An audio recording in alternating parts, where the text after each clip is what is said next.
Minute पूरी खबर का। जबलपुर में 2 महीने के लंबे इंतजार के बाद फिर से स्कूल पूरी तरह से खोल दिए गए हैं। पहले दिन ही बड़ी संख्या में बच्चे स्कूल पहुंचे और इसको लेकर बच्चों में खुशी का माहौल है। वहीं बच्चों को क्लास में देख टीचर्स में भी खुशी देखने को मिल रही है। साथ ही कोरोना गाइडलाइंस का पालन करते हुए पूरी क्षमता के साथ स्कूलों का संचालन जारी है। टीचर्स को तो अच्छा लगता है जब बच्चे स्कूल में आते हैं, कक्षाएं पूरी क्षमता के साथ भरी हुई होती हैं तो पढ़ाने की लगन ही कुछ और होती है। बच्चों से सीधा संवाद करने का अवसर मिलता है, उनकी कठिनाइयों का निवारण करने का भी अवसर मिलता है।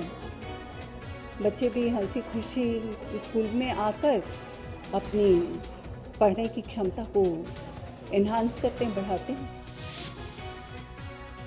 जबलपुर में हाई स्कूल और हाई सेकेंडरी बोर्ड परीक्षाओं के लिए परीक्षा केंद्रों को गोपनीय सामग्री बांटी गई है। सरकारी स्कूल की देखरेख में सामान बांटा गया है। पहले 2 दिनों तक ग्रामीण अंचल के 63 स्कूलों में पूरी सुरक्षा व्यवस्था के साथ सामान बांटा गया।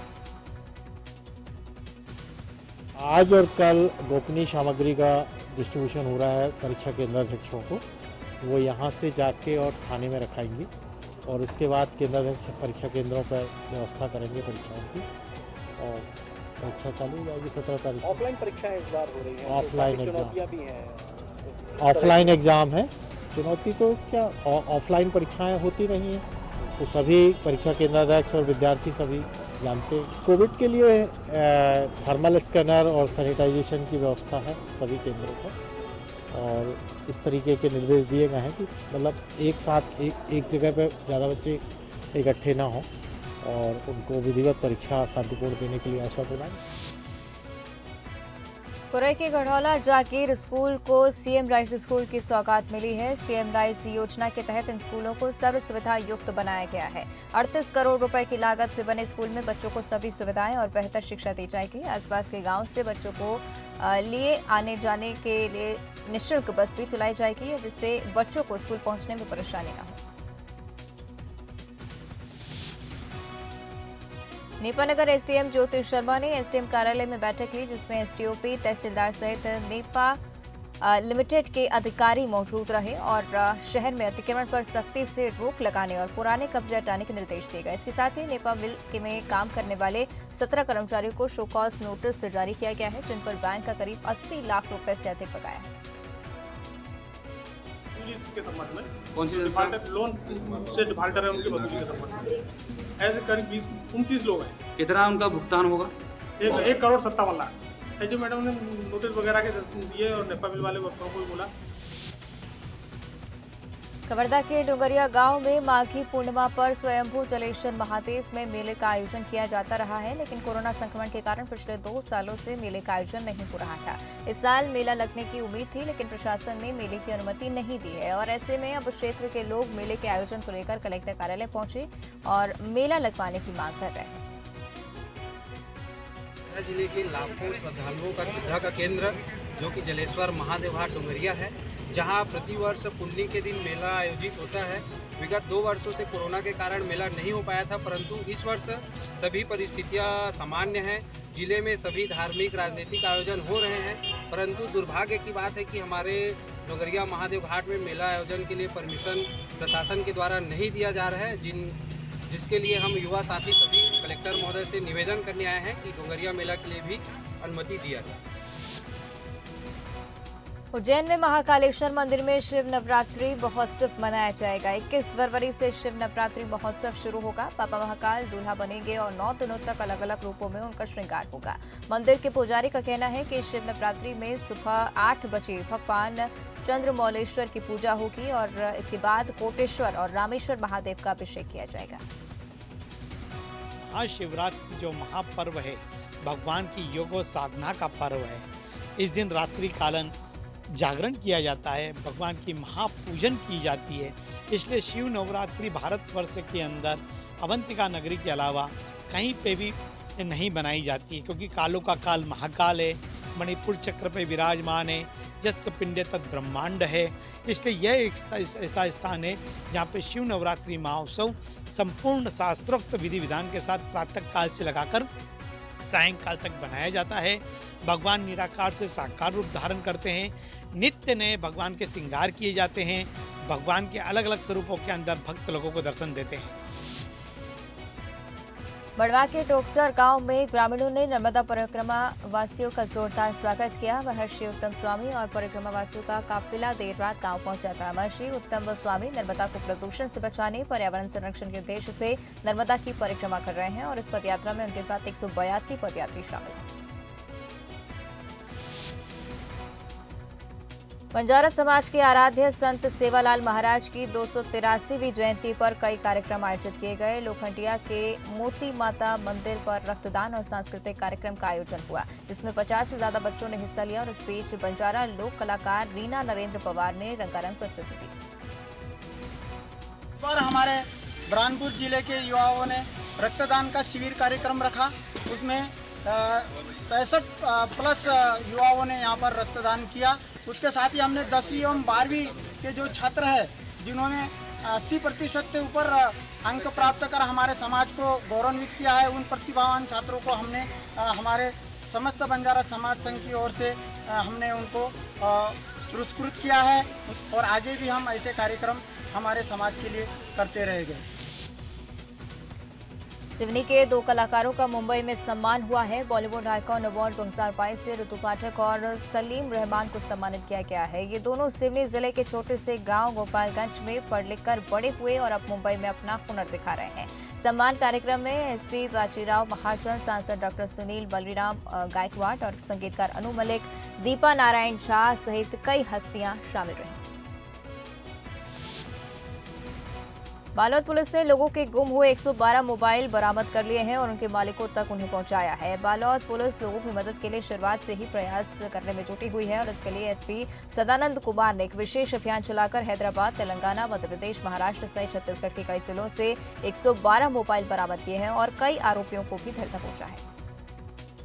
कुल मिलाकर के अपने पास 200 आवेदन मिले थे और 200 आवेदन के आधार पर आज 116 मोबाइल फ़ोन को पिछले 20 दिनों में बरामद करके वास्तविक मालिक को आज दिया गया है। कुल लगभग 13 लाख रुपए का मोबाइल फ़ोन इसका आकलन किया गया तो पाया गया और आज उनको सौंपा गया। Bastar police take back your property अभियान चला रही है, जिसके तहत साइबर सेल की मदद से 100 से ज्यादा गुम हुए मोबाइल मालिकों को वापस किए गए। दरअसल बस्तर में पुलिस लूट डकैती से जुड़े मामलों को लेकर अभियान चला रही है, जिसके तहत 650 से ज्यादा गुम हुए मोबाइलों को तलाशा गया है और मोबाइल मिलने से लोगों में खुशी की लहर है। प्रॉपर्टी अभियान के तहत जिला पुलिस बस्तर के विभिन्न थानों और साइबर सेल टीम की मदद से लगभग 75 से अधिक मोबाइल को रिकवर किया गया और आज 14 फरवरी 2022 को एक कार्यक्रम आयोजित करके उन मोबाइल को उनके जो वैध मोबाइल धारक हैं उनको लौटाया गया है। इससे पूर्व भी लगभग 520 मोबाइल को रिकवर करने में बस्तर पुलिस को सफलता मिली है। विगत 3 माह के अंदर ये दूसरा कार्यक्रम आयोजित किया गया है। इससे पूर्व नवंबर माह में आयोजित करके उसमें भी लगभग 75 मोबाइल को उनके वैध मोबाइल धारकों को रिटर्न किया गया था। इस तरह से 3 माह के अंदर लगभग 150 से अधिक मोबाइल रिकवर करके उनके धारकों को रिटर्न किया गया। अस्पतालों में शॉर्ट सर्किट से आग लगने के अक्सर मामले सामने आते रहे हैं और इसको लेकर नगर निगम के अधिकारियों ने कई अस्पतालों का निरीक्षण किया। निगम ने सतना के जिला अस्पताल सहित 41 निजी नर्सिंग होम की जांच पड़ताल की और जिला अस्पताल में भी फायर सेफ्टी सिस्टम के कोई इंतजाम नहीं दिखे। इसको लेकर अस्पताल प्रबंधन को नोटिस जारी किया गया और नोटिस का जवाब आने के बाद कड़ी कार्रवाई की जाएगी। हमारे यहाँ पे फायर ऑडिट जो फायर ऑफिसर्स के द्वारा बताया, नगर निगम के द्वारा बताए गए जो लिस्ट थी फायर इंजीनियर्स की, उनसे ऑडिट करवाने के लिए बात हुई थी। तो हमारे यहाँ पे आए थे, ऑडिट करके गए हैं और उन्हें जो 52 पॉइंट्स दिए थे तो सारे वो बिंदु भर के हमने फायर एनओसी के लिए भोपाल में सबमिट कर दिया है और जैसे ही उसका नंबर आएगा तो इनके पास फायर ऑफिसर के पास भेज दिया जाएगा नगर निगम में। कुल 31 अस्पताल फायर ऑडिट के दायरे में हैं। ज़्यादातर अस्पतालों मानक पूर्ण नहीं पाए जा रहे हैं। क्या क्या इम्प्लीमेंट जरूरी होता है जिला अस्पताल के संबंध में कि मानक प्रक्रिया के अनुसार अभी निर्मित नहीं है, आगामी कार्यवाही प्रस्तावित की जाएगी। जबलपुर कलेक्टर इलैया राजवटी ने सिविक सेंटर पार्क में चल रहे विकास कार्यों का निरीक्षण किया। घटिया ईंटों के इस्तेमाल को लेकर कलेक्टर ने नाराजगी जताई है और अधिकारियों को इस ओर ध्यान देने के निर्देश दिए हैं। साथ ही कॉन्ट्रैक्टर को तलब कर फटकार भी लगाई। उनके साथ निगमायुक्त आशीष वशिष्ठ, स्मार्ट सिटी सीईओ निधि सिंह और कार्यपालन यंत्री शिवेंद्र सिंह भी मौजूद रहे। रायगढ़ में वकीलों के साथ दुर्व्यवहार का आरोप लगाते हुए राजनांदगांव में जिला अधिवक्ता संघ ने काली पट्टी लगाकर काम किया और राज्यपाल के नाम ज्ञापन सौंपकर घटना की निंदा की है। इसके साथ ही वकीलों के खिलाफ दर्ज हुई एफआईआर को वापस लेने की भी मांग की। देश में वकील जो है विरोध मना रहे हैं और विरोध स्वरूप आज जो न्यायालय आए हैं तो काली पट्टी लगाकर जो है वो अपना कार्य कर रहे हैं। विरोध प्रदर्शन का स्टेट बार काउंसिल की तरफ से यही निर्देश हमें प्राप्त हुआ है और हमने जो है रायगढ़ की घटना जो हुई है, हमारे वकील साथियों के साथ में जो मारपीट की गई है, दुर्व्यवहार किया गया है, अनर्गल लांछन लगाए गए हैं, इसका जो है जिलाधिवक्ता संघ राजनांदगांव जो है घोर भर्त्सना करती है। और आज हम जो है जिलाधिवक्ता संघ के सभी साथीगण शासन के समक्ष जो है ज्ञापन देने के लिए आज उपस्थित हुए थे। उज्जैन के उद्योगपुरी में मसाला कारखाने को जमींदोज किया गया है। नगर निगम और पुलिस ने संयुक्त कार्रवाई की है। आपको बता दें कि कारखाने से पिछले महीने खाद्य विभाग की टीम ने करीब 7 क्विंटल मिलावटी काली मिर्च जब्त की थी और लाल मिर्च को रंगदार बनाने के लिए उसमें जहरीला केमिकल मिलाया था, जिसके बाद टीम ने मौके से 15 सैंपल जब्त किए थे, जिन्हें जांच के लिए भोपाल भेजा गया था। जांच रिपोर्ट से सभी सैंपल फेल हुए। उसके बाद टीम ने कार्रवाई की। माफिया अभियान के तहत उज्जैन में कलेक्टर महोदय, एसपी महोदय के निर्देशन में लगातार कार्रवाइयाँ जारी हैं। इसी क्रम में खाद्य विभाग के द्वारा ये उद्योगपुरी में स्थित गजराज मसाला चक्की पे नमूने प्राप्त किए गए थे जनवरी में। वो सभी 14 नमूने जो हैं फेल हुए हैं। उसमें मिलावटी मिर्ची की पुष्टि हुई है। अब इनके अवैध जो निर्माण है उस पर नगर निगम के द्वारा आज कार्रवाई की जा रही है। यहाँ पर मिर्ची की पिसाई हुआ करती है। एक फूड अडल्ट्रेशन की कायमी की गई है, जिसके अंदर मिर्ची में हानिकारक केमिकल मिलाकर पीसी जाती थी। 14 सैंपल जनवरी में लिए गए थे, सारे ही सैंपल फेल हुए हैं। आज नगर निगम द्वारा नियमानुसार कार्रवाई की जाकर पुलिस प्रशासन लॉ एंड ऑर्डर के लिए तैनात। खरगोन के जामली गांव में सब इंस्पेक्टर के बेटे और साले पर युवती का अपहरण का आरोप लगा है। साथ ही धमकी देकर दबाव में शादी कराने की भी कोशिश करने का आरोप है। इधर पुलिस ने इस मामले में अब तक कोई सख्ती नहीं दिखाई है, जिससे लोगों में काफी नाराजगी है। हालांकि एसटीओपी इस मामले में पीड़िता के बयान लेने और परिजन को सौंपने की बात कहकर पल्ला झाड़ रहे हैं। मेरा आप पत्रकार बंधुओं से और माननीय अपने टीआई महोदय साहब से और पुलिस अधीक्षक के मार्गदर्शन में इसमें पूरी जांच हो, उस पर अपहरण का प्रकरण दर्ज हो और उसकी तत्काल आज गिरफ्तारी हो लड़के की, तो इंस्पेक्टर को बुलाया जाए, तभी हम समाजजन अपने घर जाएंगे। खरगोन थाना के एक जामली गांव की एक महिला गुमशुदगी दर्ज हुई थी, तो कल रात को उसे थाना लिया गया था। आज सुबह जब उसकी दस्तावेजी की गई, उसके कथन लिए गए, तो उसमें 2 व्यक्ति के विरुद्ध 367 का आरोप लगाए थे, जिसके कथनों के आधार पर उसमें प्रकरण दर्ज कर लिया गया। अमरपाटन के लालपुर गांव के शमशान घाट पर उस वक्त हड़कंप मच गया जब मधुमक्खियों ने अचानक हमला कर दिया। दरअसल अंतिम संस्कार के दौरान मधुमक्खियों ने लोगों पर हमला कर दिया और 24 से ज्यादा लोगों को डंक मार दिए। सभी घायलों को सामुदायिक स्वास्थ्य केंद्र में भर्ती कराया गया है। वहीं 6 लोगों को जिला अस्पताल रेफर किया गया है। पन्नावर में एक युवक पानी की टंकी पर चढ़ गया और युवक मानसिक रूप से विक्षिप्त बताया जा रहा है। जैसे ही इस बात की जानकारी लोगों को लगी, मौके पर लोगों की भीड़ इकट्ठा हो गई और वहीं सूचना के बाद पुलिस मौके पर पहुंची और समझाइश देकर युवक को नीचे उतारा। देपालपुर के बेटवा में देर रात कुछ लुटेरों ने एटीएम को निशाना बनाया। शहर की जीवन ज्योति कॉलोनी का ये मामला बताया जा रहा है। इस दौरान शॉर्ट सर्किट के चलते एटीएम में आग लग गई, जिससे एटीएम में रखे करीब 8 लाख रुपए जलकर खाक हो गए। अलार्म बचने से लुटेरे अपने ऑपरेशन में सफल नहीं हो पाए। फिलहाल पुलिस पूरे मामले की जांच कर रही है। भिलाई में ट्यूशन के लिए आई नाबालिग के साथ टीचर ने छेड़छाड़ की और बच्ची ने घर पहुंचकर परिजन को पूरा मामला बताया, जिसके बाद परिजन में आक्रोश है और परिजनों और ग्रामीणों ने टीचर के घर पहुंचकर प्रदर्शन किया, पोस्टर जलाए। वहीं वैशाली नगर थाना पहुंचकर शिकायत दर्ज कराई गई, जिसके बाद पुलिस ने मामले को गंभीरता से लेते हुए आरोपी टीचर को गिरफ्तार कर लिया। हम लोग इसलिए इकट्ठे हुए हैं कि हमने उस परिवार को, पूरे सिख समाज, दुर्ग भिलाई के पूरे सिख समाज ने आज उसके पूरे परिवार को बॉयकॉट किया है और उनका कोई भी लेन देन ना हो, किसी भी सिख समाज में लेन देन ना हो। गुरुद्वारे में किसी प्रकार का भी कार्यक्रम हो, उनका कोई भी गुरुद्वारा, चाहे वो दुर्ग हो, भिलाई हो, हम रायपुर तक की इसकी मांग करेंगे, किसी भी प्रकार का कार्यक्रम उनके समाज का ना लिया जाए। इस व्यक्ति ने पूरे सिख समाज का नाम शर्मसार किया है।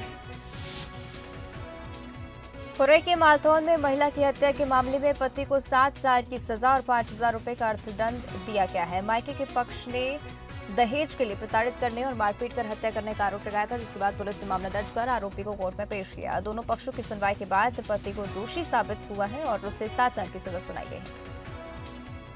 2018 की बात है, जो रानी राजा की शादी है आरोपी गुड्डू राजा परमार के साथ मांदरी में हुई थी।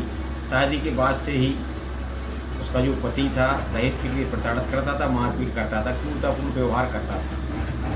तो इसी के आधार पर माननीय न्यायालय तृतीय सत्र न्यायाधीश नौरन निगम मैडम द्वारा आरोपी गुड्डू राजा पिता जंडल सिंह परमार को धारा 304 भादावी में 7 वर्ष की सज़ा, 5,000 रुपये से जुर्माना और 498 में 2 वर्ष की सज़ा, 1,000 रुपये जुर्माना से दंडित किया गया।